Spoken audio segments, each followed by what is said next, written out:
नमस्कार दोस्तों, expert class में आप लोगों का स्वागत है। जैसा कि बच्चों, अब हम लोग 2024 पॉलिटेक्निक का बैच पढ़ने जा रहे हैं और बच्चों कुछ क्वेश्चंस ऑब्जेक्टिव यहाँ पे ऐसे कराए जाएंगे, कुछ क्वेश्चन यहाँ ऑब्जेक्टिव ऐसे कराए जाएंगे जो उससे ज़्यादा कुछ नहीं पूछा जाता है। हम लोग ग्रुप कौन सा पढ़ेंगे? ए। ग्रुप ए से चालू करते हैं और इम्पोर्टेंट क्वेश्चंस जानेंगे। जैसे आज हमारा टॉपिक है प्रकाश का परावर्तन। प्रकाश का परावर्तन, ठीक है, प्रकाश का परावर्तन।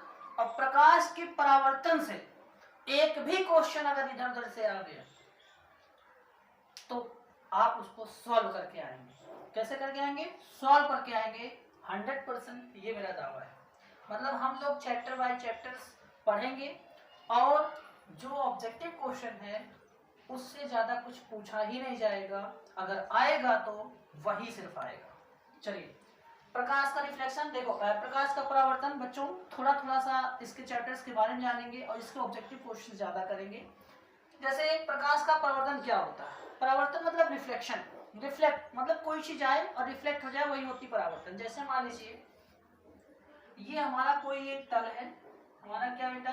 तल है, परावर्तक तल है। ये हमारा नॉर्मल पॉइंट है, ये हमारी किरणें आ रही हैं और यहाँ से ये जा रहे हैं। मान लो ये प्रकाश है, यहाँ जी सूर्य है, ये आने वाली किरण को क्या बोलते हैं? आपतित किरण। क्या होती है बेटा? आपतित किरण। आपतित किरण, कौन सी किरण? आपतित किरण। बीच में क्या होता है? अभिलंब। बीच में क्या होता है? अभिलंब। और ये होती है परावर्तित किरण। क्या होती है? परावर्तित किरण।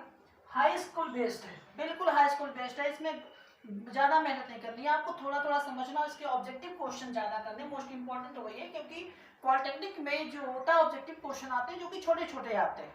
अभी हम बताऊंगा कैसे किस तरीके से क्वेश्चन आते हैं। इसके बीच में आई बनता है, इसके बीच में आर होता है।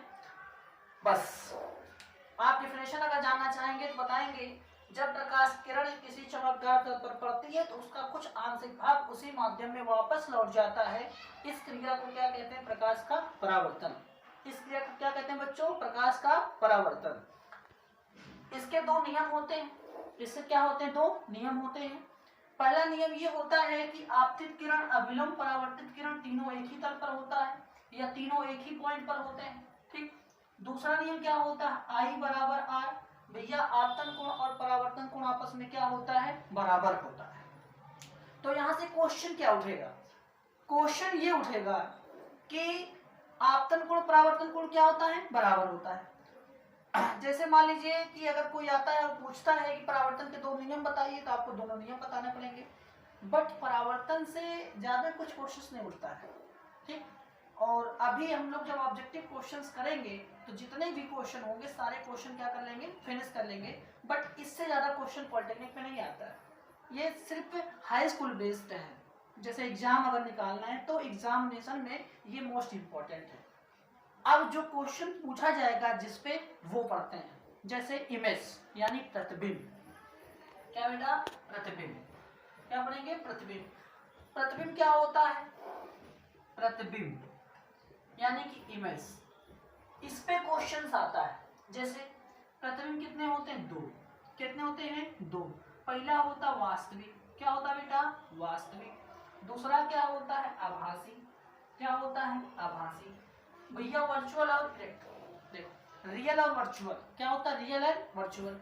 अब इसमें क्या पूछेगा? अवास्तविक प्रतिबिंब क्या होता है? आभासी प्रतिबिंब क्या होता है? जो घटनाएं रियल में होती है उसे वास्तविक बोलते हैं, और जो खाली आभास किया जाए वो आभासी होती है। इसे पर्दे पर लिया जा सकता है, इसे पर्दे पर नहीं लिया जा सकता। ये क्वेश्चन पूछ लिया जा सकता है कि भैया कौन से प्रतिबिंब को पर्दे पर लिया जा सकता, कौन से नहीं लिया जा सकता। तो वास्तविक को लिया जा सकता है और आभासी को नहीं लिया जा सकता है। फोटो किसका लिया जाता है? फोटो आभासी का लिया जाता है, ठीक। तो इस तरीके से क्वेश्चन आपके आएंगे, ठीक है। तो बच्चों अगर आपसे पूछा जाए प्रतिबिंब किसे कहते हैं तो आप क्या बताएंगे? यदि किसी बिंदु वस्तु से चलने वाली प्रकाश की किरण, ठीक है, परावर्तन के पश्चात किसी बिंदु पर जाकर मिलती है या मिलती हुई प्रतीत होती है उसे क्या कहते हैं? प्रतिबिंब। उसे क्या कहते हैं? प्रतिबिंब। प्रतिबिंब कितने प्रकार का होता है? दो, पहला वास्तविक, दूसरा आभासी। ठीक है, वास्तविक प्रतिबिंब और आभासी प्रतिबिंब। देखो बच्चों, अगर स्पीड थोड़ा ज्यादा होगी तो कमेंट बॉक्स में कमेंट करके जरूर बताइएगा। बेटा जल्दी जल्दी इसलिए पढ़ा रहे हैं क्योंकि पॉलिटेक्निक की जो डेट है थोड़ी सी इंक्रीज हुई है, यानी कि बढ़ी है, बट जो एग्जामिनेशन होने वाला वो 3 मंथ्स में होता है। हमारे पास समय कम है, तो समय कम है और कोर्स ज़्यादा है, तो हमें कवर भी करना है और इसके कुछ ऑब्जेक्टिव क्वेश्चंस करने हैं। इसी वजह से जल्दी जल्दी हम लोग सिर्फ रिवाइज बेस्ड पर ही पढ़ रहे हैं। जल्दी जल्दी रिवाइज कर लेंगे तो हम लोग ऑब्जेक्टिव क्वेश्चन कर सकते हैं। ठीक है, तो बेटा इसमें ज़्यादा क्वेश्चन नहीं होगा। इसमें होगा कि किसको पर्दे पर लिया जा सकता है और किसका फोटो लिया जा सकता है, ये चीज आपको ध्यान देनी है। प्रतिबिंब कितने होते हैं? 2। अब इसके बाद बात करते हैं दर्पण की, मिरर। किसकी बात करते हैं? मिरर। इस पे बहुत से क्वेश्चन बनते हैं, मिरर पे क्वेश्चन बहुत बनते हैं, पॉलिटेक्निक में आते भी हैं और 100% एक ना एक क्वेश्चन इस पे आ ही जाता है। क्या आता है उसको देखते हैं। जैसे दर्पण, मिरर। मिरर क्या होता है? कितने होते हैं? 2। कितने होते हैं? 2। एक होता है स्फेरिकल मिरर यानी कि गोली दर्पण। क्या होता है बेटा? गोली दर्पण। दूसरा होता है समतल दर्पण, प्लेन मिरर, समतल दर्पण। अब देखो यहाँ पे क्वेश्चन चालू हुआ। मिरर के कितने टाइप्स? 2। एक स्फेरिकल मिरर्स और दूसरा कौन सा होता है? Plane mirrors. स्फेरिकल मिरर्स क्या होता है? प्लेन मिरर्स क्या होता है? स्फेरिकल मिरर मान लो कांच का एक खोखला गोला भाग होगा जिसके आधे भाग को काट देंगे, एक भाग को हम परावर्तक बनाएंगे, दूसरे को क्या बनाएंगे? पॉलिश्ड कर देंगे, तो वो हो जाएगा स्फेरिकल मिरर्स। जैसे स्फेरिकल मिरर्स कितने होते हैं? 2। एक होता है कनकेव, एक होता है कन्वेक्स, मतलब गोली दर्पण के 2 भाग होते हैं। एक होता है अवतल दर्पण। कौन सा दर्पण? अवतल दर्पण। और दूसरा कौन सा होता भैया? उत्तल दर्पण। कौन सा दर्पण? उत्तल दर्पण। ठीक है, अब देखो स्फेरिकल मिरर्स के 2 पार्ट्स, एक होता है कनकेव, एक होता है कन्वेक्स। अवतल दर्पण क्या होता है? उत्तल दर्पण क्या होता है? अवतल दर्पण क्या होता है? इसके उभरे हुए भाग को हम कलई करते हैं और दबे हुए भाग को क्या करते हैं? परावर्तक बनाते हैं, तो हमारा होता अवतल दर्पण। इसके क्या हो? दबे हुए भाग को हम कलई करके उभरे हुए भाग को परावर्तक बना देते हैं। ये वाला भाग जो होगा हमारा होगा परावर्तक का। किसका भाग होगा? परावर्तक का। अगर ये परावर्तक भाग होगा तो कौन सा दर्पण होगा? उत्तल होगा। कौन सा होगा? उत्तल होगा। तो इस तरीके से हमें पढ़ना, ठीक है। अब समतल दर्पण क्या होता है? कांच की प्लेट होती है, वो समतल दर्पण होता है। अब देखो बच्चों, इतनी चीजें आपको नॉर्मली पता होनी चाहिए कि भैया दर्पण क्या होता है, दर्पण के कितने भाग होते हैं और उसके कितने पार्ट होते हैं। ठीक, क्वेश्चन बनता जा रहा है, बिल्कुल बनता जा रहा है। आप लोग रिवाइज करते जाइए। ऑब्जेक्टिव क्वेश्चन में आप सीखेंगे किस प्रकार के टाइप्स क्वेश्चन आते हैं और उसको आराम से सॉल्व करेंगे। एक भी क्वेश्चन नहीं छोड़ने वाले हैं। इस टॉपिक के बेस्ड पर सारे क्वेश्चन करके आएंगे 100%। चलिए, इसके बाद आपको हम सिखाएंगे कि भैया इसके बाद हम लोग सीखेंगे दर्पण का फार्मूला। अगर आपसे पूछा जाए मिरर फार्मूला, दर्पण का सूत्र, दर्पण का सूत्र क्या होता है? 1/f = 1/u + 1/v। कभी कभी पूछ लेता भैया दर्पण का सूत्र बताइए और 5-6 ऑप्शन दे देगा, कहीं यहाँ माइनस लिख देगा और मतलब इधर उधर करके लिख देगा, तो आप उसमें घबरा जाएंगे। ठीक है, घबरा जाएंगे, आप उल्टा सीधा मारेंगे। लेकिन दर्पण का फार्मूला आपको यही होता है, यही आपको याद रखना है। F = होता है फोकस दूरी। F = क्या होता है? फोकस दूरी। ठीक, U क्या होता है? वस्तु की स्थिति भैया, वस्तु की स्थिति, जहां वस्तु क्या होगी? रखी जाएगी। V क्या है? V मतलब प्रतिबिंब की स्थिति। क्या बेटा? प्रतिबिंब की स्थिति, प्रतिबिंब की स्थिति। तो भैया अब यहाँ पे हमें पता चल गया F क्या है? Focus length. ये क्या है? ऑब्जेक्ट सिचुएशन है। और ये क्या है? इमेज, मतलब प्रतिबिंब की स्थिति को दिखाते हैं V से और वस्तु की स्थिति को दिखाते हैं U से और फोकस दूरी को दिखाते हैं F से। ठीक, अब प्रश्न ये आएगा, वैसे अभी बेटा हम लोग काफी चीजें सीखेंगे कि अवतल दर्पण द्वारा कितने फिगर बनते हैं 6, कितने फिगर बनते हैं 6, उत्तल दर्पण कितने बनते हैं 1। हर एक सिचुएशन में अलग अलग होगा। कैसे? जब वस्तु को अनंत पे रखेंगे, यहाँ पे लिखेंगे, अभी सारी चीजें हम समझने वाले हैं, एक एक चीज समझेंगे। जब वस्तु अनंत पे रखेंगे तो प्रतिबिंब कहाँ बनेगा, ये प्रश्न आता है। तो कहाँ बनेगा? जब वस्तु कहाँ रखी जाएगी, अनंत पर, तो प्रतिबिंब फोकस में बनेगा। कैसा बनेगा? बिंदु के आकार का बनेगा, वास्तविक बनेगा, उल्टा बनेगा। ठीक। फिर इसके बाद जब वस्तु अनंत और वक्रता केंद्र के बीच में रखा जाए तो प्रतिबिंब कहाँ बनेगा? तो आप बताएंगे वक्रता केंद्र और फोकस के बीच बनेगा, उल्टा बनेगा, वास्तविक बनेगा। ठीक है, और उल्टा बने और वस्तु से छोटा बनेगा। तो इस टाइप से हमें सीखना है, इस टाइप से हमें सीखना है। तो बच्चों कुछ क्वेश्चंस करते हैं और धीरे धीरे आराम से सीखते जाते हैं, रिवाइज करते हैं, कुछ क्वेश्चन करते हैं। जैसे क्वेश्चन मैं लेता हूं, समतल दर्पण के सामने एक वस्तु रखी गई, समतल दर्पण के सामने 10 सेंटीमीटर पर रखी गई है। जैसे एक क्वेश्चन लेता हूं, समतल दर्पण के सामने 10 सेंटीमीटर की दूरी पर रखी है, की दूरी पर रखी है, 10 सेंटीमीटर दूरी पर रखी है। तो दर्पण से प्रतिबिंब की दूरी बताइए, दर्पण से प्रतिबिंब की दूरी बताइए। देखिए कितना अच्छा क्वेश्चन है, बिल्कुल अच्छा क्वेश्चन है। पहला ऑप्शन इसमें दिया है कितना, 5 सेंटीमीटर। दूसरा ऑप्शन दिया है 10 सेंटीमीटर। तीसरा ऑप्शन दिया है 15 सेंटीमीटर। चौथा ऑप्शन दिया है 20 सेंटीमीटर। बताइए भैया, देखिए कितना गजब का क्वेश्चन दिया है कि समतल दर्पण के सामने अगर 10 सेंटीमीटर दूरी पर रख दे रहे हो तो दर्पण से प्रतिबिंब की दूरी कितनी होगी। तो आप क्या बताएंगे?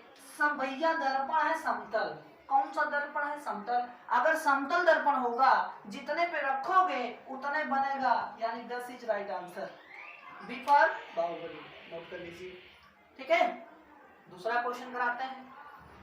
दूसरा क्वेश्चन, पहला क्वेश्चन बेटा मोस्ट इंपोर्टेंट, देखते जाएंगे, एक एक क्वेश्चन लोग सीखते जाएंगे। बेटा लिखने में थोड़ा टाइम भले लगेगा बट क्वेश्चन जो होगा वो धाकड़ होगा। दूसरा क्वेश्चन, समतल दर्पण की फोकस दूरी होती, दूसरा क्वेश्चन समतल दर्पण की फोकस दूरी होती है। जितने क्वेश्चन लाऊंगा, बेहतरीन क्वेश्चन लाऊंगा, जबरदस्त क्वेश्चन लाऊंगा, इससे ज्यादा पॉलिटेक्निक में कुछ नहीं पूछा जाता इस टॉपिक से। देखते जाओ, लिखते जाओ और एक नोट्स बनाते जाओ। और वीडियो को ज्यादा से ज्यादा लाइक करिए, सब्सक्राइब करिए, बेल आइकन को दबाना बिल्कुल मत भूलिएगा। देखिए पहला ऑप्शन इसका क्या है, पहला ऑप्शन इसका शून्य। देखो बच्चों, समतल दर्पण की फोकस दूरी क्या होगी, पहला ऑप्शन क्या है, शून्य, शून्य। दूसरा ऑप्शन क्या है, अनंत, क्या बेटा, अनंत। तीसरा ऑप्शन क्या है, 25 सेंटीमीटर। चौथा ऑप्शन क्या है, -25 सेंटीमीटर।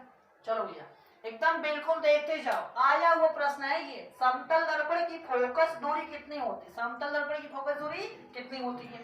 शून्य तो बिल्कुल नहीं होती है, 25 सेंटीमीटर नहीं होती, ये भी नहीं होती, इनफाइनाइट राइट आंसर, यानी बी फॉर बाहुबली। नोट कर लीजिए, बिल्कुल नोट कर लीजिए, समतल दर्पण की फोकस दूरी कितनी होती है, अनंत। याद कर लो, बिल्कुल एकदम याद कर लो। ठीक है, फिर क्वेश्चन, तीसरा क्वेश्चन, तीसरा क्वेश्चन देखिए बच्चों, एक एक ऑब्जेक्टिव क्वेश्चन सॉल्व करते जाएंगे। तीसरा क्वेश्चन, संयुग्मी फोकस संभव है। तीसरा क्वेश्चन हम करने जा रहे हैं संयुग्मी, संयुग्मी, संयुग्मी फोकस संभव है। केवल चार ऑप्शन होंगे इसके। पहला कौन सा है, उत्तल दर्पण में, उत्तल दर्पण में। दूसरा ऑप्शन अवतल दर्पण में। तीसरा ऑप्शन क्या बेटा, समतल दर्पण में। समतल दर्पण में। चौथा ऑप्शन क्या है, साधारण कांच में। साधारण कांच में देख लो, बिल्कुल देख लीजिए बच्चों, ये भी क्वेश्चन पूछा हुआ है। संयुग्मी फोकस संभव है किसमें, उत्तल दर्पण में, समतल दर्पण में उत्तल दर्पण में, अवतल दर्पण में, समतल दर्पण में, साधारण कांच में, किसमें है? तो आप लोग याद कर लीजिए, संयुग्मी फोकस जो होता है वो सिर्फ अवतल दर्पण में होता है, ना कि उत्तल दर्पण में। ये भी नहीं है, ये भी नहीं है, रट्टा मार लो बिल्कुल। कौन सा बेटा? अवतल दर्पण में। ठीक है, एक एक क्वेश्चन याद करते जाओ, और बेहतरीन से बेहतरीन क्वेश्चन लाया हूँ आज की डेट में। बच्चों पॉलिटेक्निक अब की बार निकली है 100%। अगर इस टॉपिक से अगर क्वेश्चन आएगा, इससे ज्यादा नहीं आएगा। नोट कर लीजिए, question number 4। Question number 4, question number 4 क्या बेटा? अगला क्वेश्चन, नेक्स्ट क्वेश्चन, नोट्स बनाते जाइए, लिखते जाइए। फोकस दूरी और वक्रता त्रिज्या के बीच संबंध। फोकस दूरी और वक्रता त्रिज्या में संबंध। वक्रता त्रिज्या यानी R में संबंध है। पहला ऑप्शन, एक एक क्वेश्चन, ये जितने भी क्वेश्चन कराएंगे सारे प्रश्न पूछे हुए कराएंगे और गजब का कराएंगे। आप लोग नोट्स बनाते जाओ, याद करते जाओ। और बच्चों अगर मेहनत कर रहा हूं तो आप वीडियो ज्यादा से ज्यादा लाइक करें, सब्सक्राइब करें, बेल आइकन को दबाना बिल्कुल मत भूलिएगा, ताकि सबका भला हो सके। वीडियो को बढ़ाते जाओ बिल्कुल। फोकस दूरी और वक्रता त्रिज्या में संबंध। पहला ऑप्शन देखो बच्चों, F बराबर R। दूसरा ऑप्शन क्या होगा आपका, F बराबर 1/R। तीसरा ऑप्शन क्या होगा, तीसरा ऑप्शन दिया है F बराबर R/2। चौथा ऑप्शन क्या होगा, चौथा ऑप्शन F बराबर 2R। F बराबर कितना, 2R। देखो, फोकस दूरी और वक्रता त्रिज्या में संबंध क्या होता है बच्चों, ये हाई स्कूल में पढ़ाया जाता है कि भैया फोकस दूरी और वक्रता त्रिज्या में F बराबर R/2 होता है। बहुत करेंगे, कुछ नहीं करते हैं, R बराबर 2F लिख देंगे। ठीक, तो ये भी ऑप्शन सही है और ये भी ऑप्शन सही है। क्या इन दोनों में से कोई ऑप्शन मैच हुआ?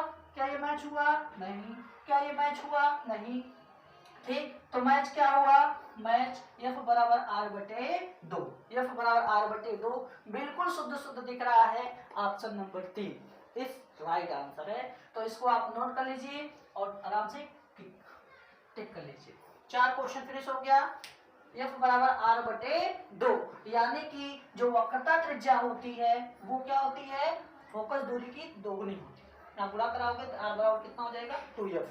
तो 2F बराबर कितना, R। ये भी दे सकता है। ठीक है, चलिए क्वेश्चन नंबर 5। एक एक क्वेश्चन सीखते जाएंगे बच्चों, और आप लोग नोट करते जाओ, आराम आराम सीखते जाओ, और हम लोग को ज्यादा कुछ पढ़ना है। अगला क्वेश्चन आपका है, अवतल दर्पण की फोकस दूरी -10 सेंटीमीटर है। एक अवतल दर्पण की फोकस दूरी -10 सेंटीमीटर है, तो 10 सेंटीमीटर है तो फोकस दूरी 10 सेंटीमीटर, तो दर्पण की वक्रता त्रिज्या, दर्पण की वक्रता त्रिज्या ज्ञात कीजिए, ज्ञात कीजिए, ज्ञात कीजिए। पहला ऑप्शन क्या है, पहला ऑप्शन होगा 10 सेंटीमीटर। बी वाला ऑप्शन क्या होगा आपका 20 सेंटीमीटर। सी वाला ऑप्शन क्या होगा आपका 30 सेंटीमीटर। ठीक, चौथा ऑप्शन क्या होगा, चौथा ऑप्शन 40 सेंटीमीटर। सिंपल सी बात है, क्या बेटा, सिंपल सी बात है। अगर फोकस दूरी 10 सेंटीमीटर है तो भैया हम पढ़े हैं F बराबर R/2, तो R बराबर 2F, तो 2 गुणे अगर 10 लिख दोगे, 10 गुना कितना होता है 20। बी फार्मूला वाली नोट कर लीजिए बच्चों। इससे 2 चीज तैयार, क्या, सबसे पहले आप पॉलिटेक्निक के लिए भी बेटर हो रहे हैं। दूसरी बात, हाई स्कूल में जो ऑब्जेक्टिव क्वेश्चन आते हैं उसके लिए भी ये क्वेश्चन उसमें फंसेंगे। इससे ज़्यादा कुछ भी नहीं आता है। जो 20 नंबर ऑब्जेक्टिव आते हैं हर एक चैप्टर से, मान लीजिए 20 पूरा साइंस में ऑब्जेक्टिव 20 प्रश्न आते हैं, तो 20 प्रश्न में भी ये क्वेश्चन आप अगर याद कर लेते हैं तो आपके 20 नंबर फिक्स। कितने नंबर फिक्स आए? 20 नंबर फिक्स जो कराया जा रहा है। तो तैयारी यहाँ पे दो हो गई, एक हाई स्कूल बेस्ड हो गई, दूसरी क्या है? Polytechnic based group A. क्या पढ़ना है बेटा? Group A. तो बच्चों आज के लिए यहीं पर, बाकी हम लोग धीरे धीरे पढ़ते जाएंगे। और बच्चों वीडियो को ज़्यादा से ज़्यादा लाइक करो, सब्सक्राइब करो, बेल आइकन को दबाना बिल्कुल मत भूलो। तो आज के लिए यहीं पर, नमस्कार, सत श्री अकाल।